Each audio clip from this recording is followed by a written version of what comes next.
Seeking to scale your business to new heights? Then you are at the right place. Malay Damania, business transformation coach, is here to share valuable advice, tips, and teachings on effective business management. Learn from the best to run a thriving business in these volatile environments. And for more interactive learning from Malay, sign up for his webinars happening every Sunday at 11 a.m. IST, where you can dive deeper into business transformation strategies. Registration link given in show notes. And now, buckle up for some quick and actionable insights that will revolutionize your approach to business on Business Veda podcast from your host, Malay Damania.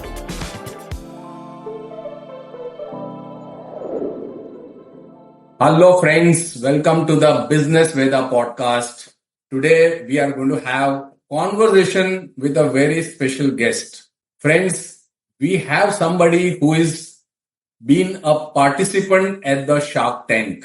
And this is the first time on this podcast platform that we have a participant from Shark Tank going to talk to us about his experience, about his product, the life after Shark Tank. Friends, we have founder and CEO of First Bird Organics, a homegrown brand that collaborates with farming community to create opportunities for micro entrepreneurships in rural areas, especially northeast, east, and the hilly areas. It gives me a great pleasure to welcome our friend Mitresh Sharma, who is a graduate in biotechnology and an MBA in marketing from Jamshedpur. Mitresh, welcome to Business Veda podcast. Yes. Hello, everyone. So, Mitresh, we would like to know more about your journey. How did you start? और ये जो first bird Organics का जो idea है वो कहाँ से आया, कैसे आया? Tell us something about your journey. So, sir, I am based out of Deoghar. मतलब मेरा होम टाउन देवघर है झारखंड में. It's a very small town in Jharkhand. And my graduation is into biotechnology, which I did from Dehradun, from H.N.B. Garhwal University. तो biotech के बाद जब मैंने MBA किया, MBA बेसिकली मैंने NIM से किया था, न्यू दिल्ली से. और उसके बाद I was into digital marketing. मैं एक जॉब कर रहा था, एक साउथ कोरियन मार्केटिंग एजेंसी थी उनके साथ में. तो वहाँ पे मैंने 2-2.5 साल जॉब किया और काफ़ी कुछ सीखा वहाँ पे. ऑनलाइन मार्केटिंग में, डिजिटल मार्केटिंग में काफ़ी क्लाइंट्स के लिए काम किए. सेल्स में भी था, ऑपरेशंस में भी था. तो डिजिटल मार्केटिंग की स्किल्स मतलब आ चुकी थी काफ़ी हद तक. तो अब ये स्टार्ट जर्नी मेरी यहीं से हुई है. तो ये कंपनी एक्चुअली अपने इंडियन ऑफिस को क्लोज कर रही थी और ये अचानक से हुआ. मतलब सब कुछ सही जा रहा था, स्मूथली जा रहा था और लाइफ भी सब कुछ सही था. जब आप कॉलेज से निकलते हो, आपकी पहली जॉब होती है, मंडे टू फ्राइडे था, 5 डे कल्चर था, तो सब कुछ अच्छा था. घर में भी सब थे, खुश थे. तो 2-2.5 साल के बाद अचानक से जब पता लगा कि ये ऑफिस ही क्लोज कर रहे हैं, तो एक वो सेटबैक था मेरे लिए. मतलब सेटबैक इसलिए था, जॉब तो मिल ही जाता है, ऐसा नहीं कि नहीं मिलता, लेकिन कहीं ना कहीं वो आपको लगता है कि यार अचानक से ये क्या हो गया, क्योंकि सब कुछ अब बिल्कुल कंफर्ट हो और आपने कभी कोई फ्यूचर प्लान नहीं किया हो. मतलब मैं सेविंग्स भी नहीं कर रहा था, क्योंकि वो एज ही ऐसा होता है कि आप जो भी करो वो सारा एक्सपेंस में चला जाता है. तो कभी वैसा प्लान करके नहीं किया था कि मुझे कुछ सेव करना है. और जब वो हुआ ना, तो मतलब हम लोग जितने भी कलीग थे और हम लोग मतलब वैसे हो गए थे कि यार ना सेविंग्स है, हम लोग क्या करें अब. तो यहाँ से थोड़ा टर्निंग पॉइंट हुआ था. तो मेरा एक कलीग है रजनीश, तो मैंने और रजनीश ने प्लान किया कि हम लोग ना कुछ अपना ही करते हैं अब. तो प्लान ये था कि हम लोग ऑनलाइन सेल करेंगे. अब ये नहीं पता था करना क्या है, मतलब ये था कि चलो सेल करते हैं कुछ ऑनलाइन. तो यहाँ से बेसिकली एक आइडिया स्टार्ट हुआ कि हमें कुछ करना है. तो हम लोगों को जो भी 2-3 महीने का कॉम्पनसेशन वहाँ से मिला, हम लोगों ने वो लिया, थोड़ा ब्रेनस्टॉर्म किया. तो फाइनली हम लोगों ने फिर, हम प्रोडक्ट में तो नहीं गए, सर्विस में ही गए. जो जो काम ये एजेंसी कर रही थी, हमने वही जो भी सीखा, एक छोटा सा ऑफिस लिया और इन लोगों से हम लोगों ने सेकेंड हैंड लैपटॉप्स ले लिए, कुछ प्राइस निगोशिएटेड प्राइस में, क्योंकि वो जा ही रहे थे एनीवे. और थोड़े फर्नीचर ले लिए, एक छोटा सा ऑफिस लिया, ओखला में लिया था हम लोगों ने. और जो कि उस वक्त आई थिंक 8-8.5 हज़ार का एक छोटा सा स्पेस था, बहुत ही छोटा सा क्यूबिकल था. तो वहाँ से हम लोगों ने वायरल वेव शुरू किया. तो वायरल वेव में बेसिकली हम लोग सोशल मीडिया मैनेजमेंट करते थे. तो इनिशियली हमें 2-3 क्लाइंट्स मिले. पहला क्लाइंट तो हमारा दिल्ली में ही था, परिक्रमा है, रिवॉल्विंग रेस्टोरेंट है सीपी में. एक्चुअली वो भी गोल्ड ओशन का क्लाइंट था, वो हम लोगों ने लिया था जब वो कंपनी जा रही थी. तो उनको हम लोगों ने पिच किया और वो हमारे साथ आ गए थे. तो यहाँ से जर्नी स्टार्ट हुई थी. तो वायरल वेब भी हम लोगों ने 2-3 साल चलाया. उसके बाद फील हुआ कि मतलब कुछ ना प्रोडक्ट चाहिए, क्योंकि हम लोग क्लाइंट्स के लिए काम कर रहे हैं. कभी कभी आप क्लाइंट्स के पास कुछ आइडियाज लेके जाते हो, वो इम्प्लीमेंट भी नहीं होते. क्योंकि थोड़ा उनके भी कंस्ट्रेन होते हैं बजट के और भी कुछ। तो राइट। मतलब यहाँ पे अब क्लियर था कि मतलब कुछ ऑनलाइन तो सेल करना है, क्योंकि हम लोगों ने पहले भी प्लान किया था कि मैं टी शर्ट करना है, लेकिन वो कर नहीं पाए थे। और थोड़ा ये भी था कि ये मेरा ना पहला बिजनेस वेंचर था, तो कुछ मिस्टेक्स भी किए थे मैंने यहाँ पे। मिस्टेक्स ये किया था हम लोगों ने कि हम लोगों ने ऑफिस ले लिया, थोड़े अपने फिक्स कॉस्ट बढ़ा लिए। अब दिल्ली में मैं भी खुद रेंट पे था, वो भी एक कॉस्टिंग था मेरे लिए। फिर हम लोगों ने टीम की साइज अचानक से बढ़ा ली, मतलब 8 से 10 लोग हो गए थे, जो मतलब आई थिंक 3 से 4 में भी हो सकता था। तो वो एक लर्निंग था कि पैसे एक्चुअली बचते ही नहीं थे, क्योंकि जो भी हमारे सारे एक्सपेंसेस में ही चले जाते थे। तो जी। 2 साल के बाद 2.5 साल के बाद मतलब प्लान किया कि अब शायद आगे बढ़ना चाहिए। तो फिर मैंने क्विट कर दिया वायरल वेव, और यहाँ से फिर प्लान किया कि अब जो प्लान जो पहले सोचा था अब उसको एग्जीक्यूट करना है। तो यहाँ पे थोड़ा मैंने गैप भी लिया है, अराउंड आई थिंक 1 साल का गैप था। एक्सेल अभी में एक कोर्स था PGPCM एंटरप्रेन्योरशिप मैनेजमेंट, वो किया मैंने। और वो भी ऐसे रैंडम, मैं ऑफिस में बैठा हुआ था, मुझे एक ऐड दिखा, मैंने क्लिक किया, अप्लाई किया, इंटरव्यू देने गया, हो गया, तो फिर मैं छोड़ के आ गया, फिर मैंने किया। तो कोर्स के बाद भी फिगर आउट कर रहा था कि करना क्या है। तो कोर्स के बीच में ना मैं काफ़ी एनजीओ से भी मिला था, जमशेदपुर में भी और उसके अराउंड। तो वहाँ भी फेस्ट वगैरह होते थे कॉलेज में या फिर आसपास, तो हम लोग जाते थे। तो बहुत सारे ऐसे एनजीओज हैं जो स्किन केयर में, या फिर आप देखोगे ना जो रूरल एरियाज में काम करते हैं, स्मॉल वुमेन्स के साथ, आदिवासी लोगों के साथ, और वो काफ़ी अच्छे अच्छे प्रोडक्ट भी बनाते हैं। जी। तो इसलिए आइडिया वहाँ से आया कि प्रोडक्ट्स को लेके हम लोग रिपैक करते हैं, रिब्रांडिंग करके सेल करते हैं ओके। Skin care. तो एक्चुअली प्लान यहाँ से स्टार्ट होता है, लेकिन अभी भी क्लियर नहीं था कि प्रोडक्ट एक्चुअली मेरा है क्या, मतलब वो बस प्लान था एक। तो थोड़े जब उन लोगों से बात की, थोड़ी कॉस्टिंग का भी आया कि नहीं यार, मतलब वो ना मार्जिन नहीं बैठ हो रहा, मतलब सेट हो रहा था। तो फिर मैं यहाँ से दिल्ली गया, और दिल्ली में फिर मैंने काफ़ी एक्सप्लोर किया, क्लोथिंग में ही किया फिर से। तो क्लोथिंग में भी मुझे फिर समझ में नहीं आया। फाइनली मुझे वापस देहरादून ही जाना पड़ा, जहाँ से मैंने ग्रेजुएशन की थी, क्योंकि वहाँ पे मेरे लोकल कनेक्शंस काफ़ी अच्छे थे। और हम्म। मेरी अपने एक फ्रेंड से भी बात हो रही थी, वो जिसके बड़े जो भैया है, he was into organic thing only. मतलब वो जहाँ जॉब करते थे, they were into honey, they used to export honey. तो उनसे काफ़ी नॉलेज मिला मुझे, काफ़ी कनेक्शंस भी मिले, जहाँ पे मैं गया बात भी की मैंने।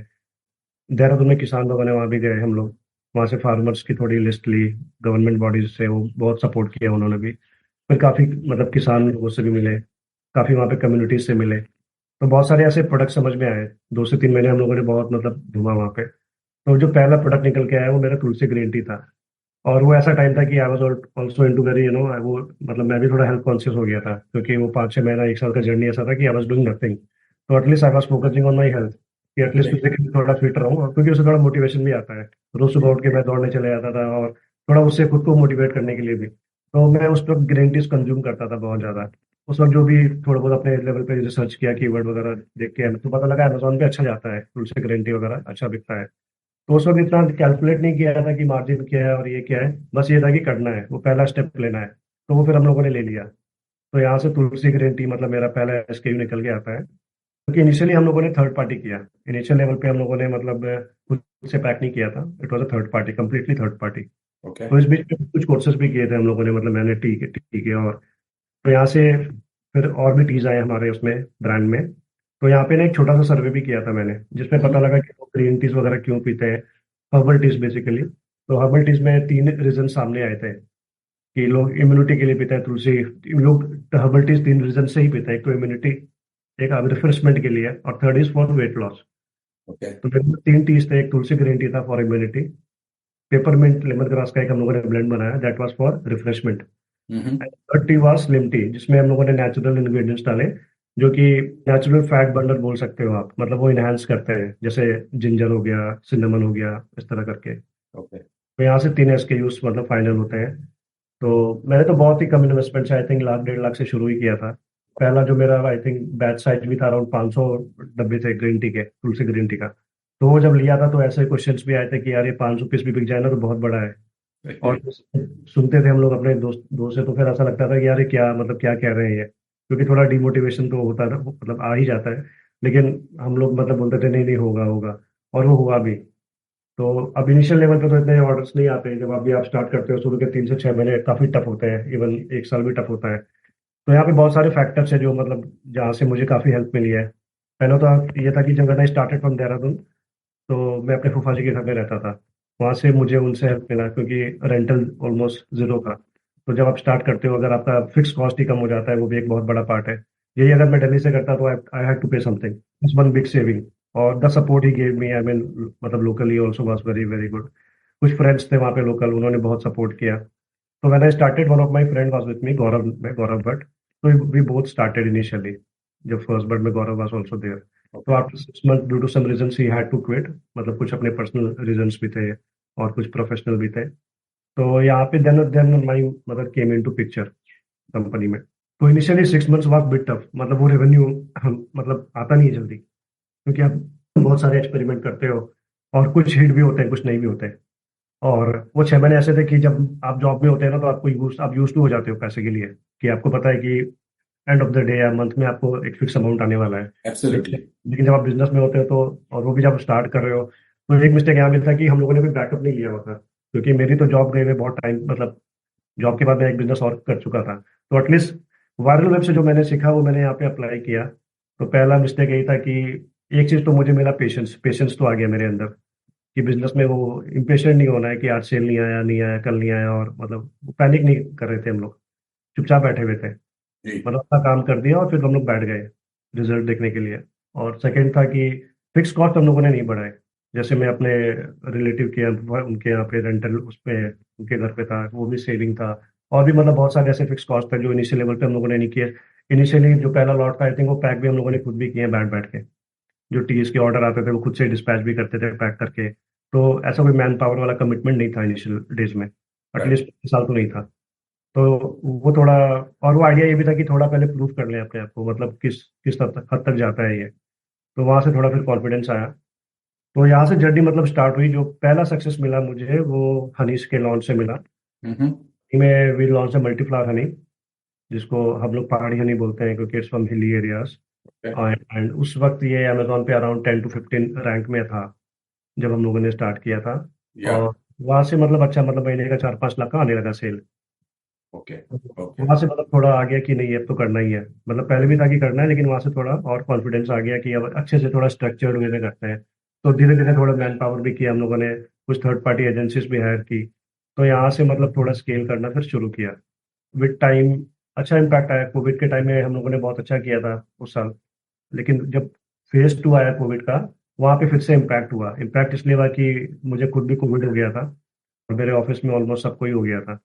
तो हमारा ऑपरेशंस ना कम से कम 4 से 5 महीने मतलब उससे अफेक्टेड रहा. तो मेरा वो साल बहुत फ्लैट गया. और उसके बाद मैंने मतलब उसके बाद ही मैं अपने होम टाउन मैंने मूव किया, क्योंकि एक वो पॉइंट भी था कि मतलब कोविड के बाद बहुत लोग अपने घर भी गए थे और थोड़ा वो भी अटैचमेंट भी हो जाता है कि चलो ठीक है घर पे ही रह के करते हैं. और ऐसा कोई मेजर डिफरेंस नहीं आ रहा था फिर सेल्स में, एक जगह स्टेप हो गए थे. तो कभी कभी वही होता है कि आगे बढ़ने के लिए आपको कुछ स्टेप्स पीछे लेने होते हैं. वही मैंने यहाँ पे किया फिर से अपने फिक्स कॉस्ट को कम करने के लिए, क्योंकि फिर हम लोगों ने प्रॉपर ऑफिस वगैरह सब ले लिया था देहरादून में. थोड़ा फिर से एक मतलब प्रॉपर कॉस्ट आ गया था, टीम का स्ट्रक्चर भी हो गया था. लेकिन वहां से इम्पैक्ट होने के बाद आप बोल सकते हो कि थोड़ा मतलब सेटबैक भी आया, क्योंकि रेवेन्यू डाउन हुआ. वो महीने के 2-3 लाख पे फिर से आ गया. और मतलब प्रॉब्लम्स आने लगी थी, तो मतलब मूव करना ही सॉल्यूशन था, बंद तो नहीं कर सकते थे. तो फिर अपने होम टाउन आए वापस और फिर घर से किया. मतलब वो साल चुपचाप बैठ के ही किया ताकि कॉस्ट जो भी है धीरे धीरे फिर से स्केल किया. तो अगले साल तक ऑलमोस्ट सेम ही रहा, ज़्यादा फर्क तो नहीं पड़ा. लेकिन बहुत सारे एक्सपेरिमेंट्स किए थे हम लोगों ने, कुछ नए एसकेयूज ऐड भी किए, कुछ पुराने डिलीट भी किए, ब्रांडिंग चेंज की 1-2 बार बीच में. बहुत सारे एक्सपेरिमेंट्स किए वेबसाइट पे भी, कुछ नए मार्केट प्लेसेस पे भी, अमेजोन पे भी. और कुछ ना कुछ हिडन ट्रायल किया, उसमें से कुछ ने काम किया, कुछ ने नहीं किया. लेकिन मेजरली सबका रिजल्ट मुझे आई थिंक इस साल मिला है. अगर मैं सेल की बात करूँ ना, तो बहुत सारे फैक्टर्स में सेल भी बढ़ा है, क्योंकि कभी कभी आप कुछ करते हो टाइम लगता है रिजल्ट्स आने में. और थोड़ा वो हुआ है, मतलब कुछ मार्केट प्लेसेस से रिजल्ट आने में टाइम लगा है, लेकिन वो आया है बाद में. Sure. So Mitresh, your journey has been exceptionally inspirational, especially for startup entrepreneurs. And this has been full of struggle. You know, I would like to say a few things. Actually, the budget which I started in ना, मैं ये बोलना चाहूंगा कि, और मैं इस पे मतलब बिल्कुल ही कॉन्फिडेंटली कहता हूँ कि अगर अभी भी किसी को स्टार्ट करना है ना, बजट कम है, लोग बोलते हैं कि नहीं हो सकता. मैं कैसा कह सकता हूँ कि होता है. और पैकेजिंग कंस्ट्रेंट बताता हूँ मैं असली फूड इंडस्ट्री में ना. आप किसी भी वेंडर के पास जाओ, मैन्युफैक्चरर के पास जाओ, जो दिल्ली में बैठा है कहीं भी बैठा है, वो आपको बोलेगा 1000 MOP चाहिए, 5000 MOP चाहिए, तब जाके वो आपको सप्लाईज देता है. अगर आपको प्रॉपर ग्रीन टीज के लिए बॉक्सेस चाहिए, किसी भी चीज के लिए चाहिए, हम लोगों ने सारे सॉल्यूशंस किए हैं. मतलब एक होता है ना कि आप कम कॉस्ट में कैसे कर सकते हो. अब हमारे पास टर्मरिक के पाउचेस हम देते हैं, यूज करते हैं. टर्मिनल को फिल करने के लिए। अगर मैं डिजिटली प्रिंट में जाऊँ तो अभी तो खैर बहुत सारे सर्विसेज अवेलेबल है, उस वक्त नहीं थे। आपको वेंडर्स बोलेंगे 10,000 पीस प्रिंट कराओ या 20,000 पीस प्रिंट कराओ, तो उतना क्वांटिटी प्रिंट नहीं करा सकते क्योंकि उतना तो मेरे साल का ही वॉल्यूम नहीं था। मैं करा भी लूंगा तो वो मेरे लिए पड़ा होगा, क्योंकि हम लोग जिस स्टेज में हमें कुछ ना कुछ चेंजेस भी करने होते हैं ब्रांडिंग में। राइट तो वहाँ पे हम लोग सॉल्यूशन लेके हम लोग फिर स्टैटिक प्रिंट में जाते थे, वो जो स्क्रीन प्रिंटिंग वगैरह होता है। कॉस्ट भी ऑप्टिमाइज किया, वो 1 रुपए का प्रिंटिंग का आता था 5-6 रुपए पाउच के, तो यहाँ पे मतलब कॉस्टिंग भी कम हुई है। तो पैकेजिंग पे समथिंग है कि मतलब हम लोगों ने बहुत अच्छे से काम किया हुआ है, और बहुत सारे ऐसे ब्रांड्स हैं जो अटकते हैं, तो मतलब मैं इतना बोल सकता हूँ कि आराम से मतलब हो सकता है, कम कॉस्ट में भी हो सकता है, ऐसा नहीं कि नहीं होता है। बस थोड़ा सा आपको लगाना है इधर उधर और हो जाता है वो। So this has been a truly inspirational story for any startup entrepreneur. Job से शुरू किया, कंपनी बंद हो गई, वो टाइम पे लगा कि रीजन सर शायद ये was प्रॉब्लम why होगा, why but why I moved from eventually my hometown. Yeah. eventually proved out to be a blessing in disguise, Yes. and then you got on with your journey. Of course, I think there are a lot of takeaways. Ke mistakes is going to be an inevitable part of the journey, but what you actually embrace the mistakes, and you learn from your mistakes and kept getting better. And when you go with conviction, when you have passion to do something, I'm sure the ecosystem around us, somehow we get help, as you got help from your Fuaji and your friends and all of that. So that was truly inspiration. I like one specific point is that you kept your fixed cost low. Right. Very, very important in the initial stage of our journey, that we got to keep our fixed cost as less as possible. And also the fact that you kept patience, right? It's not about कि आज कुछ किया तो मुझे कल result मिलेगा. Right. You focused on the process and not necessarily on the result. Right. Great. Mitesh, I want to know, as you said that, you come from a smaller town, job थी, fix income थे, family expectations रहती है, हमारी खुद की तो एक expectation रहती है कि भाई every month we need that money coming in our bank account for our security, safety and for all our expenses. But family also has expectation. Right. And when you jump to entrepreneurship, obviously the income was volatile. How did you manage family expectation particularly? Sir यहाँ पे ना थोड़ा tricky है कि when I was into my job, जो first job है, तो my father always used to tell me कि कितना है, मतलब कितना कितना मिलता है वहाँ पे। तो उस वक्त जो भी था तो आई यूज्ड टू टेल, तो वो बोलते थे कि यार आ जाओ बिजनेस करो।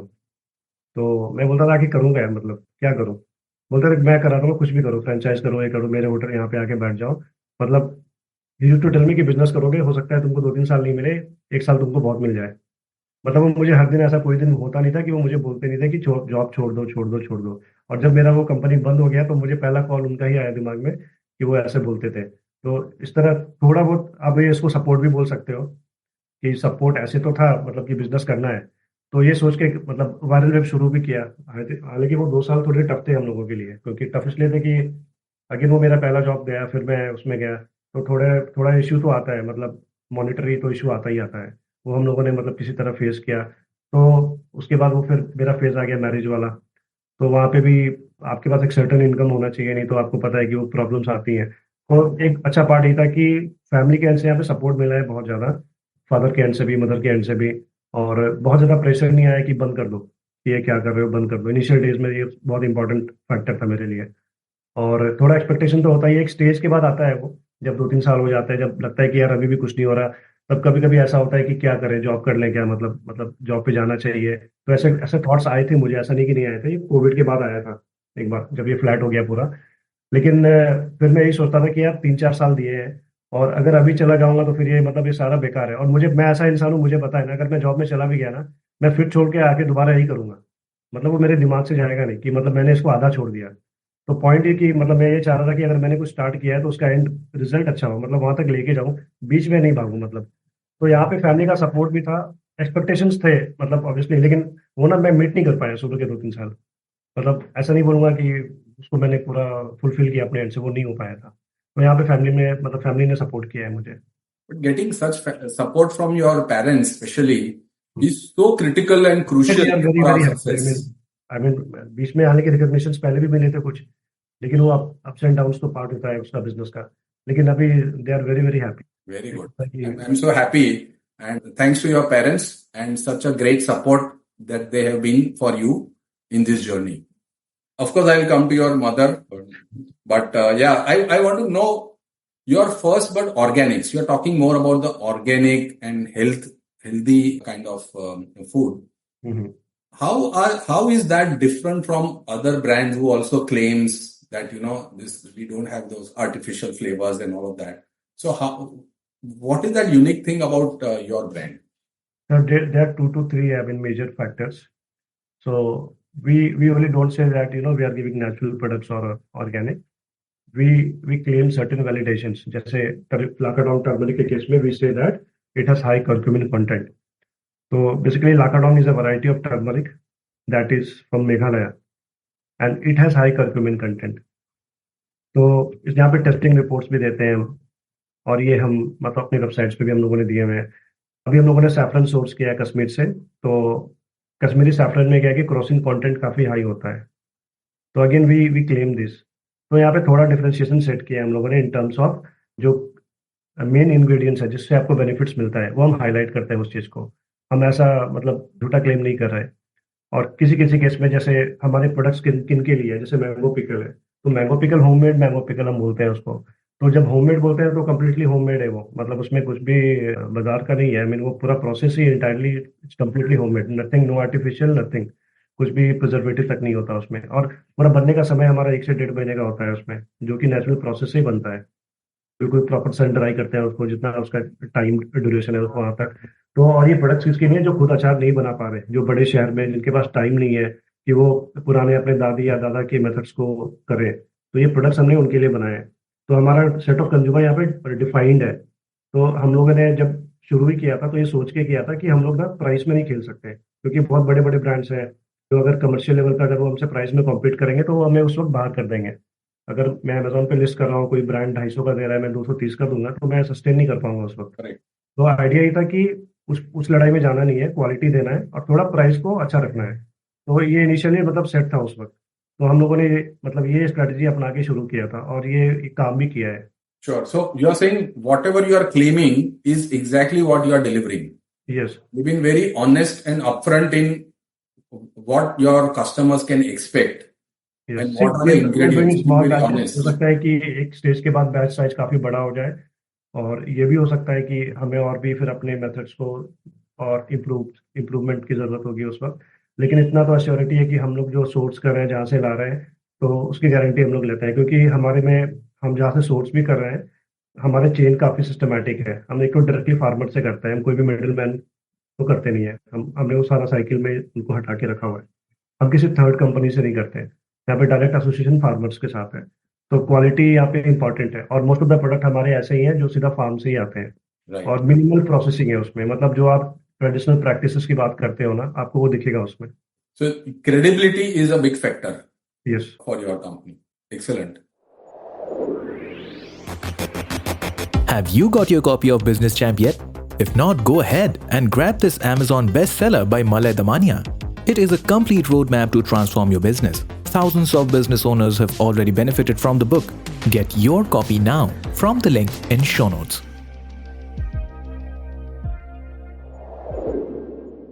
So, Mitesh, audience wants to know about your Shark Tank experience, of course. Yes. Firstly, I want to know, how did you get there? आपका कैसे वहां, how did you get this opportunity to appear on Shark Tank platform? क्या preparation किया? Tell me something before you reach to that actually platform. जब ये मेरा setback वाला period था कोविड के बाद में, तो मैं उस वक्त देहरादून में ही था। और जब मैं अपने होम टाउन आया तो मैं इतना टीवी देखता नहीं था कभी, मतलब मुझे टीवी का उतना हैबिट भी नहीं है। तो मैंने मिस कर दिया सीजन 1 कब आया, मुझे पता नहीं चला, प्रोमो कब आया और एप्लीकेशंस कब आए। तो जब एक्चुअली में टीवी पे एयर हुआ ना, तो मुझे बहुत वो अफसोस हुआ अंदर से कि यार मैंने अप्लाई क्यों नहीं किया सीजन 1 में। और मैं रोज एपिसोड देखता था और मैं सोचता था कि यहाँ पे जाना है, लेकिन बस ये सोच के चलो ठीक है नेक्स्ट सीजन तो करना है, मतलब जाना ही है। क्योंकि सीजन 1 में कुछ 1-2 लोग गए थे जिनको मैं जानता भी हूँ। एक वो जैन सिकंजी से गए थे, तो वो मेरे फ्रेंड का छोटा भाई है अभिनव, और एक दो स्टार्टअप्स और थे। तो मुझे लगता था कि यार मतलब एक नहीं होता, एक आपको गोल दिख जाता है, चलो ठीक है अभी आप सेटबैक में हो, आपका चीजें मतलब कुछ चीजें अच्छी नहीं जा रही लाइफ में, और आपको एक विजन मिल जाता है कि चलो कम से कम यहाँ पे एक रास्ता मिल गया, अब यहाँ तक तो जाना है। तो वही हुआ था। तो सीजन 1 में हुआ, मतलब सीजन 1 मैंने देखा नहीं, फिर मैंने सीजन 2 में भी अप्लाई किया था। तो सीजन 2 में कुछ इनिशियल राउंड तो क्लियर हो गए थे, लेकिन फाइनल राउंड तक तो हम लोग नहीं गए थे। और सीजन 3 में फिर से किया, मतलब कि इस बार हो जाए, और कुछ इम्प्रूवमेंट्स के साथ हुआ था तो हो गया मतलब। और बहुत अच्छा रहा। प्रिपरेशन सही की थी कि जो भी पुराने मतलब मेरा एक्सपीरियंस था, जो भी मैंने पहले के एपिसोड्स देखे थे, उसके बेसिस पे मैंने कुछ चेंजेस किए। जैसे हमारे पास ना टीज के काफी सारे एसक्यूज थे, तो हम लोगों ने उसको हटाए। और ब्रांडिंग में थोड़ा प्रॉब्लम था, मतलब क्योंकि जब शुरू किया था तो कभी इतना ध्यान दिया नहीं ब्रांड गाइडलाइंस पे। और इस पे लोगो बना हुआ है, टी के पूरे डिजाइन ही अलग है, टर्मरिक स्पाइसेस का कैटेगरी का पूरा आपको ब्रांडिंग अलग दिखेगा, हनी का अलग दिखेगा, तो कुछ यूनिफॉर्मिटी नहीं था। तो वो चेंज किया सबसे पहले, और ये भी 2 बार हुआ है। मतलब एक बार किया तो पसंद नहीं आया, मतलब वो फिर से फिर दोबारा किया उसको। Okay. फाइनली जाके अब जाके मतलब जाके ये सही हुआ। थोड़े रेवेन्यूज में भी जो जो एक्सपेरिमेंट किए थे वो अच्छे नहीं थे, उनके रिजल्ट्स आए जब बाद में, तो वहां से भी इम्प्रूवमेंट आया थोड़ा। तो आई थिंक इस साल थोड़े हम लोग वेल प्रिपेयर्ड थे। बहुत अच्छा तो नहीं बोल सकते, लेकिन हाँ प्रिपेयर्ड थे पहले से। Okay, great great. And you studied your numbers, क्योंकि पता था कि वहां पे तो सब हाँ, तो नंबर इसमें नंबर्स का बहुत क्वेश्चन इंपॉर्टेंट आने है, वाले हैं। क्योंकि जब हम भी वहाँ जाते हैं ना, तो हम भी शार्क्स को फर्स्ट टाइम ही देखते हैं जब वो गेट्स ओपन होते हैं। और वहाँ पे ऐसा होता है कि आप अपना बस वो पिच तैयार करके जाते हो 2 से 3 मिनट का, जब आप जाते ही आप डिलीवर करते हो। जी उसके बाद में कुछ भी आपके हाथ में नहीं होता है, मतलब वो बिल्कुल फ्री कन्वर्सेशन है। और वहाँ पे कुछ भी क्वेश्चन हो सकते हैं, कैसे भी हो सकते हैं। तो आप तैयारी खैर कितनी भी कर लो, लेकिन आपको बेसिक तो पता होना चाहिए, क्योंकि बिजनेस आपने किया है, आपका बिजनेस है, तो वो तो आपको आना ही चाहिए कि आपके नंबर्स क्या है, आपके प्रॉफिट लॉस क्या है, आपका आप किस कैटेगरी में हो, मार्केट साइज क्या है, टारगेट ऑडियंस क्या है, यूनिट इकोनॉमिक्स क्या है। मतलब ये बेसिक है, ये तो हर हर एपिसोड में भी पूछा जाता है। और तो अगर ये आपने इतना भी कर लिया और कुछ और भी एपिसोड देखोगे तो कुछ क्वेश्चंस कॉमन आते हैं, मतलब अगर आप वो भी अच्छे से कर लेते हो तो आई थिंक हो जाता है कवर। बाकी वहाँ पे क्वेश्चंस का कोई लिमिट नहीं है, कुछ भी पूछ सकते हैं, कुछ भी बोल सकते हैं। तो वहाँ पे सब कुछ फिर ऑन द स्पॉट ही होता है कि आपका ह्यूमर कैसे काम कर रहा है, आप क्या जवाब दे रहे हो नहीं दे रहे हो, फिर टोटली वहाँ पे है। तो लास्ट मोमेंट पे फिर मैंने तो छोड़ दिया था अब, कि वहीं जाके देखूंगा, क्योंकि इतना पता है कि मुझे अपनी जर्नी पता है 5-6 साल की। मैं ये सोच के गया था कि मतलब मुझे तो अपने हिसाब से बताना है, कुछ वो कॉपी पेस्ट करके और वो पढ़ के नहीं देना है वहाँ पे। तो मैं उसी तरह गया था, हाँ। तो मुझे तो जो है वो बताना है, तो क्योंकि यू हैव मेरा टू जर्नी बी मुझे वेरी पता है कि मैं जेन्युइन। अच्छे से, मतलब मेरी लाइफ तो मैं ही बता सकता हूँ ना, मतलब जी जी कुछ हो सकता है, कुछ टेक्निकल क्वेश्चंस मतलब पूछ ले। तो वहाँ पे कुछ ऐसे क्वेश्चन भी थे जो मुझे शायद नहीं आते थे, तो मैंने क्लियर बोल भी दिया था कि मतलब मुझे इसका नहीं पता है। मैंने एक्चुअली वहाँ घुमाया नहीं जाता। और आंसर्स जो मैंने दिए भी वो मैंने ज्यादा लंबा खींचा भी नहीं है, मैंने जो दिया मतलब जितना था उतना ही देके चुपचाप चुप हो गया था मैं। तो मतलब मैं उस पर क्लियर था कि मैं ज्यादा घुमाऊंगा नहीं, क्योंकि कुछ पुराने एपिसोड्स भी देखे थे। तो मतलब वैसा कुछ उस जोन में नहीं जाना था मुझे, जहाँ पे फालतू का डिस्कशन हो और वो कुछ बोले और फिर मैं उनसे बहस करूँ। तो बेटर है कि जो आ रहा है आप बोलो, जो नहीं आ रहा है आप बोल दो कि मुझे नहीं आता है। तो क्या एक्सपीरियंस रहा, कैसा एक्सपीरियंस रहा तो बहुत अच्छा ओवरऑल? था, यू वर मतलब there and they were asking जैसे मेरे लिए तो क्वेश्चन। बिल्कुल फर्स्ट टाइम था, मुंबई ऑडिशन के बाद मैं ये गया था, और मम्मी साथ में थी, तो बहुत मजा भी आया। हम लोग गए तो शुरू में थोड़ा तो नर्वस होता ही है, क्योंकि मतलब बिल्कुल फर्स्ट टाइम है, कभी ऐसे कैमरा भी फेस नहीं किया। तो टीम बहुत अच्छी है, मतलब उनकी बहुत ही कंफर्ट कर देते हैं वो अच्छे से सेट्स पे भी। और काफ़ी अच्छे से हम लोग, मतलब जो भी हमारे बिजनेस मॉक्स थे, तैयारी काफ़ी काफ़ी अच्छे हद तक अच्छे से हुई। लेकिन फिर भी एक अंदर से होता है, आपको पता नहीं कैसा होगा क्या होगा, क्योंकि आपको पता होता है कि ये टीवी पे आने वाला है, तो थोड़ा आप कॉन्शियस हो जाते हो नहीं चाहते हुए भी। करेक्ट। लेकिन फिर भी वो सारा एक्सपीरियंस बहुत अच्छा था। मैं तो कहूँगा कि शायद लाइफ लाइफ का one of the best experience है। और अभी वापस आने के बाद ऐसा लगता भी है कि मतलब शायद ये हुआ है कि नहीं हुआ है, सपना ही था। क्योंकि सपना जब जैसे लगता है। किसी को देखा है तो एक्चुअली वो बिलीव नहीं है कि आप वहाँ गए थे। और जब ये एपिसोड भी आया तो फिर मतलब मैंने ये सोचा भी था कि जब आएगा तो मैं देखूंगा नहीं, एक्चुअली मैं रूम में चला जाऊंगा, क्योंकि फर्स्ट टाइम खुद को ऐसे देखने में थोड़ा वो फील हो रहा था। लेकिन फिर मैंने बैठ के पूरा देखा है कि नहीं, देखूं तो सही कि मतलब वहाँ हुआ क्या है। जी जी। तो वहाँ पूरा लाइव ही एपिसोड दिखाया टीवी पे, या वो कुछ कट होते हैं, रीटेक होते एक्चुअली हैं? एक्चुअली थोड़ा सा बड़ा होता है। टीवी पे एयर टाइम का थोड़ा कॉन्स्टेंट होता है, क्योंकि एक एपिसोड में 2 से 3 स्टार्टअप्स आते हैं, तो आई थिंक थोड़ा वो शॉर्ट हो जाता है फिर। थोड़ा शॉर्ट, और बाकी कुछ कोई बैक स्टेज सस्पेंस? कैसे हम लोग तो जो दिखाते हैं वही देखते सस्पेंस तो हैं, ऐसा कुछ नहीं था, मतलब अब वही कुछ था कि ड्रामा सस्पेंस कुछ होता है ना, जैसे नहीं, हम ऐसा कुछ भी नहीं होता, सुनते मतलब हैं आपको बस, रियलिटी शो में बहुत सारा नहीं चीज। वैसा कुछ नहीं होता। मतलब इसमें है कि आपको अपने नंबर्स पता होने चाहिए, आपको अपना बिजनेस पता होना चाहिए, तो उस पर आप थोड़े क्लियर रहो। टीम आपसे बात करते रहती है कि आप तैयार हो, आप बस आप पिच पे है, पिच आपको तैयार करनी है। अगर आपने वो नहीं किया, आप वहाँ जाके भूल जाओ तो बात अलग है। लेकिन ऐसा ऐसा होता नहीं है। शार्क्स भी हम फर्स्ट टाइम ही देखते हैं जब वो गेट्स ओपन होते हैं। उससे पहले अभी शार्क्स को देखते नहीं है वहाँ पे ऐसा। तो मतलब वो ओवरऑल अच्छा था। जब हम लोग पिच दे के आए, मतलब वापस भी आ गए होटल रूम में, तो मैं नॉर्मली ऐसे तो बहुत जल्दी 8-9 बजे तक सो ही जाता हूँ और सुबह जल्दी उठता हूँ, 4-5। लेकिन मैं उस दिन वापस आके मुझे लगता है कि मैं 1-2 बजे तक जगह हुआ ही था। और मैं मतलब बिल्कुल अलग जोन में था। मतलब मुझे ऐसा लग रहा था कि हम लोगों ने जो सोच के आए थे ना, वो हम लोगों ने अचीव किया है यहाँ पे। Okay, great. I can see that satisfaction on your face. So, actually हम लोग प्लान करके गए थे कि मतलब जा रहे थे दूर से, तो मतलब डील तो लेना है। और सबसे अच्छी बात है कि रितेश से आया वो भी। और वो बहुत ही अच्छा एक इम्पोर्टेंट मतलब पार्ट रहा है इसका। right. So you got 50 lakhs from Ritesh, right? क्या प्लान है अभी आगे? सर प्लान्स मोस्टली तो ग्रोथ और एक्सपेंशन में ही है। जहाँ जहाँ पे हम लोग नहीं है या फिर नहीं कर रहे, पहला प्राइमरी गोल उन मार्केट्स को कवर करना है। और मेन थोड़ी स्ट्रेटेजिक लेवल पे हेल्प लेनी है इन टर्म्स ऑफ, अगर ब्रांडिंग को थोड़ा रिस्ट्रक्चर करना हो, टीम साइज, या फिर कुछ अच्छे डिसीजन ऐसे मतलब लेवल पे कुछ प्लानिंग्स करनी हो, तो थोड़े वहाँ पे मुझे थोड़ा सा हेल्प चाहिए होगी, जो मैं उनसे डिस्कस भी करूंगा। लेकिन प्राइमरली मतलब सेल्स को ही बढ़ाना है, चाहे वो B2B में हो या फिर हम जिस प्लेस पे, जैसे ऑफलाइन हमारा भी मिनिमल है, तो यहाँ पे इन चीज़ों को इम्प्रूव करना है। और एक पार्ट ऑब्वियसली इसमें SKUs का भी है। थोड़ा इन्वेंट्री मैनेजमेंट भी एक टास्क होता है हमारे लेवल पे, क्योंकि जो हमारा वर्किंग कैपिटल है, तो थोड़ा पार्ट उसमें भी जाएगा। How much Ritesh is actually available for you, just to have some discussion or some जी, आई मीन strategy? मैं उनकी टीम के टच में हूँ ऐसे। तो कभी ऐसा कुछ भी इशू आता है तो आई थिंक रिप्लाईज बहुत जल्दी आते हैं। तो वैसा कोई बहुत बड़ा वैसा फैक्टर नहीं है कि अवेलेबिलिटी का। वो हो जाता है, मतलब कुछ भी आपके कंसर्न्स है तो आप रीच आउट कर सकते हो। Correct. Because I know that one of the main reasons that, people do want to get Shark on board, of course, monetary part is just one part, but value addition is more the important. strategic and, guidance and support that you get from them. Value value addition is most important. I don't think ये सिर्फ पैसे के लिए कोई जाता है। Marketing is one of the reason which brands go obviously. Second is for जो आपको वैल्यू एडिशन मिलता है ना, क्योंकि अब क्या हो रहा है कि अभी तक आप समझो कि मैं खुद से कर रहा था, मतलब मैं अपने रिसोर्सेज पे कर रहा था। कोई मतलब गाइडेंस नहीं था। अब मुझे इतना पता है कि चलो मेरे पीछे कोई खड़ा है, तो अगर मैं कोई डिसीजन ले भी रहा हूँ, तो आई नो कि someone is there to guide me. तो I can obviously go to him and ask him for certain connections या फिर चैनल्स। और स्पून फिटिंग तो कोई भी नहीं कराएगा आप उस लेवल पे, कोई कराना भी नहीं चाहिए, क्योंकि जब आपने ऑलरेडी स्टार्ट किया, आप कुछ करके आगे आए हो, तो आई डोंट थिंक ये बिजनेस में स्पून फिटिंग होगा भी। मतलब ऑब्वियसली आपको कुछ चाहिए तो आपको जाके मतलब पूछना भी पड़ेगा, और वही हेल्प होगा। I mean, उससे ज्यादा क्या होगा फिर। Sure, sure, sure. I'm very happy to hear this story from you, the live experience of being there on Shark Tank platform, speaking to all the sharks and to get them to buy your equity in your company. It's absolutely great. If Ritesh had not been there on board, उसने offer नहीं दिया होता था, whom would you have otherwise picked up from I think Aman, Anupam and Vinita? Anupam Mittal और Amit Jain. Okay. क्योंकि अनुपम मित्तल मतलब मुझे दो से काफी कनेक्ट होता है फील्ड, एक तो रितेश से भी और अनुपम सर से भी। अनुपम सर इसलिए कि उन्होंने एक्चुअली में काफी जगह इन्वेस्टमेंट किया हुआ है, तो उनके उनका ना सेंस ऑफ वो बहुत अच्छा है। आई मीन जो नॉलेज है काफी डिवर्स फील्ड में और एरियाज में है।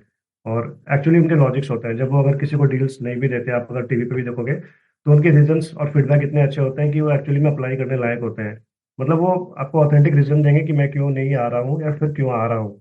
वो मतलब वैसे नहीं बोलते कि मतलब मुझे समझ में नहीं आ रहा है। वो एक्चुअली में एक्चुअल रीजंस आपको दे के ही बाहर होते हैं। Great. And when you know that reason, you have an opportunity to improve upon that yes part. Yes yes. Absolutely. Wonderful. So, Mitesh, it's been really great speaking to you. Let me just ask you a couple of personal questions, if that is okay with you. Which is your favorite movie dialogue? I think दीवार दीवार movie का एक dialogue है, मेरे पास माँ है। तो I think वो भी सूट करता है अभी के सिनेरियो में। Wonderful, wonderful. That also brings me to the question that what is the role your mother is playing in your company? I know She's she's there with you on the she's been platform very and she's instrumental. actively involved. Yeah. Yeah, she's been very, I mean, instrumental and very active। क्योंकि हमारे 2-3 SKUs हैं जो actually में हमारे घर से शुरू हुए हैं, एंड उनका एक मेजर पार्ट है उसमें, जैसे मैंगो पिकल है, चाय मसाला है, लेमन पिकल है। तो ये बहुत ही स्मॉल साइजेस, बैच साइजेस में घर में ही बनते थे। तो ये फिर ऐसे ही मतलब छोटे भाई के सजेशन पे ही डाला इसको पैक करके कि जब फर्स्ट बर्ड में इतना कुछ जा रहा है, तो एक होममेड कैटेगरी कर दो और ये भी करके देखो, and which actually work for us. तो आज जहाँ पे 100-200 किलो घर के लिए बनता था, वहाँ पे 2000 किलो बनने लगा। और इस साल आई थिंक हम लोग और ज़्यादा बनाएंगे। तो मतलब यहाँ से और बहुत ही एक्टिवली पार्टिसिपेशन है। प्लस एक चीज़ और मैंने नोटिस किया है, ऑपरेशन वाला पार्ट अभी मेरा पूरा मम्मी ही हैंडल कर रही है। I mean order daily basis पे जो पैकेजिंग प्रोसेसिंग वगैरह होता है। तो आई थिंक इस एज में आप समझो कि जो एक्टिवनेस है और जो ये है, आई डोंट थिंक कि हम लोग भी कर पाएंगे, क्योंकि जब मैं उनकी रूटीन देखता हूँ, वो सुबह जल्दी उठ जाते हैं और दिन भर वो लगे रहना, अपने भी कुछ पर्सनल कमिटमेंट्स भी होते हैं। तो आई थिंक वो कुछ ऐसा है कि लिटरली आई फील कि जो एफिशिएंसी है, मतलब मुझे, मेरा ये अपना ओपिनियन है कि वो फीमेल्स में ज़्यादा है। जब मैं ऐसा देखता हूँ मुझे लगता है कि मेल से ज़्यादा फीमेल्स में ज़्यादा है वो। Heads off to her. या and also one Promoting more thing you. कि आई मीन जिस एज में वो मेरे साथ वहाँ पे गए and see actually faced everything, वो कैमरा है और जो उनका एक नेचुरल सारा रिएक्शन था, आई डोंट थिंक कि उस एज में आई थिंक मैं भी जाके कर पाऊंगा, क्योंकि वो थोड़ा नर्वसनेस होता है। मतलब वो तो कभी ऐसे लोकल में आई डोंट थिंक कि कभी 10 के क्राउड के सामने भी, I mean she must have been went through. तो वहाँ पे आपको पता है कि उनको मैं टीवी पे आ रही हूँ और ये कैमरा है, तो वहाँ पे जाके बोलना भी आई थिंक एक बड़ी बात है। नहीं नहीं, बहुत बड़ी बात है। And I have seen that episode and she was very confident. Really heads off to her, coming from a smaller town, बड़ी बात सपोर्टिंग. बॉस, जब उन्होंने वहां पे बोला ना कि मुझे तो चाहिए, मैं इतने दूर से आई हूँ, मुझे तो, मैं ऐसे कैसे जा सकती हूँ, तो रितेश ने बोला कि अच्छा आपको आरओआई चाहिए, आप इतने दूर से आए हो तो आपको अपना रिटर्न ऑन इन्वेस्टमेंट चाहिए। Exactly. Yes. So to be able to speak like this spontaneously really needs a lot of presence of mind and courage. हाँ, तो शी टोल्ड मी, मतलब पहले जब हम लोग अंदर जा रहे थे तो मम्मी ने बोला कि मैं तो अपना जैसा नेचुरल है वैसा ही, तो मैंने बोला ठीक है, तो मतलब जैसा है आपका वैसा ही है, क्योंकि उनको भी पता है कि वो टेक्निकल एक्चुअली मुझसे ही पूछेंगे, और वो तो अंडरस्टूड है। Sure. Yeah. No, I agree with you.